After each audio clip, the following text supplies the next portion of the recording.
आज के इस नए एक्सप्लेनर में सभी का बहुत बहुत स्वागत है। आज हम एक बहुत ही क्लासिक बचपन की कहानी लोमड़ी और सारस की गहराई में जाने वाले हैं। ऊपर से देखने में ना ये बस दोस्ती की एक आम सी कहानी लगती है, लेकिन असल में ये धोखे, चालाकी और उसके नतीजों का एक बहुत ही शानदार और स्ट्रेटेजिक केस स्टडी है। तो बिना कोई टाइम वेस्ट किए चलिए सीधा कहानी के अंदर चलते हैं। तो चलिए यहां से शुरू करते हैं। एक सारस और एक लोमड़ी दोस्त बन गए। ये एक छोटी सी लाइन इस पूरी घटना की नींव है। देखिए, हर अच्छी कहानी की तरह इसकी शुरुआत भी बड़ी मासूमियत से होती है। दो बिल्कुल अलग बनावट वाले जानवर अचानक पक्के दोस्त बन जाते हैं। सब कुछ एकदम नॉर्मल लगता है ना? लेकिन जैसा कि हम आगे देखेंगे, ठीक इसी पॉइंट से धोखे के बीज बोए जाने शुरू हो जाते हैं। भाग 1 भोजन का निमंत्रण। अब कहानी में असली ट्विस्ट तब आता है जब लोमड़ी अपनी चालाकी दिखाते हुए सारस को डिनर पर बुलाती है। अब यहाँ जो बात सबसे ज्यादा इंटरेस्टिंग है वो देखिए। पहला कदम, लोमड़ी एक बढ़िया सा सूप बनाती है, और दूसरा, सबसे अहम कदम, वो उस सूप को दो बिल्कुल सपाट यानी एकदम फ्लैट प्लेट्स में परोस देती है। जरा सोचिए, सूप जैसी बहने वाली चीज और उसके लिए एक चपटी प्लेट। भाई, ये कोई गलती नहीं थी, बल्कि एक बेहद सोची समझी चाल थी जो साफ इशारा कर रही है कि कुछ तो बहुत ही चालाकी भरा होने वाला है। भाग 2 लोमड़ी की चाल। दावत शुरू होते ही लोमड़ी सारस से कहती है, चलो खाना शुरू करते हैं। और किसी का वेट किए बिना वो खुद सूप चाटने लगती है।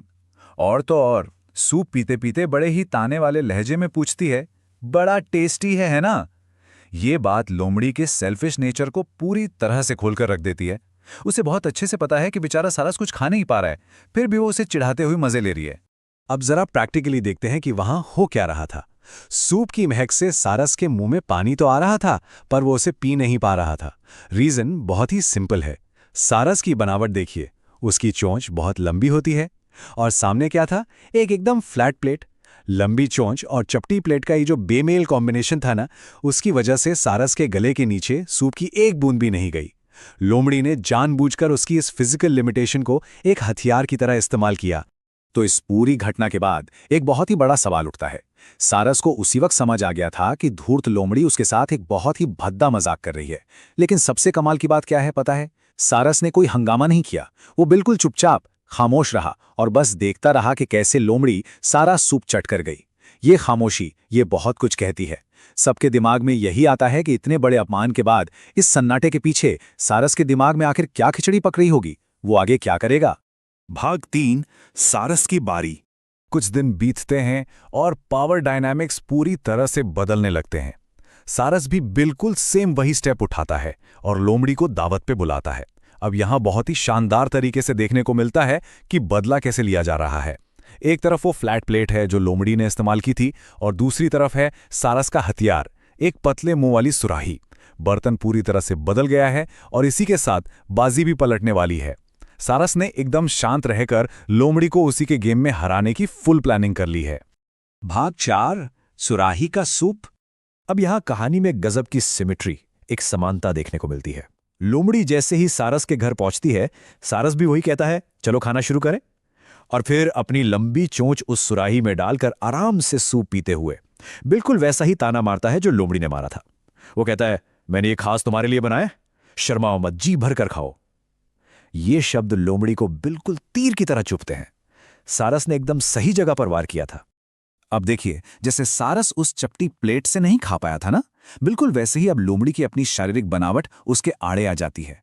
सारस की लंबी चोंच तो सुराही में परफेक्टली फिट हो जाती है, लेकिन उस सुराही का मुंह इतना तंग है कि लोमड़ी का मुंह सूप तक पहुंच ही नहीं पाता। लोमड़ी को सूप की एक बूंद भी नसीब नहीं होती और उसे भयंकर दुख और अपमान सहना पड़ता है। ये पहले वाले डिनर का एकदम सटीक और स्ट्रैटेजिक मिरर इमेज है। तो यहां सबसे अहम पॉइंट यह है कि इसका अल्टीमेट रिजल्ट क्या निकला। लोमड़ी को तुरंत रियलाइज हो जाता है कि यह कोई इत्तेफाक नहीं है, ये उसी की हुई उस चालाकी का सीधा सीधा नतीजा है जो उसने सारस के साथ की थी। कहते हैं ना, जो बोओगे वही काटोगे। अपने ही बिछाए जाल में खुद फंस जाने का ये जो कड़वा एहसास है, यही असल में उस धोखे का सबसे बड़ा परिणाम था। भाग 5 जैसे को तैसा। और यहीं से निकल कर आता है वो यूनिवर्सल रूल, जैसे को तैसा या टिट फॉर टैट। जब भी कोई किसी के साथ चालाकी करता है ना, तो ये पक्का मान लेना चाहिए कि वो चीज घूम फिरकर वापस उसी के पास आने वाली है। कर्मों का ये लूप कभी नहीं टूटता। क्या ये सोचने वाली बात नहीं है कि हम दूसरों के लिए जो गड्ढा खोदते हैं, अक्सर हम खुद ही उसमें सबसे पहले गिरते हैं। इसी गहरे और सोचने पर मजबूर कर देने वाले विचार के साथ हम आज के इस एक्सप्लेनर को यहीं खत्म करते हैं। ये कहानी हमें हमेशा याद दिलाती रहेगी कि धोखे का फाइनल रिजल्ट हमेशा खुद पर ही भारी पड़ता है।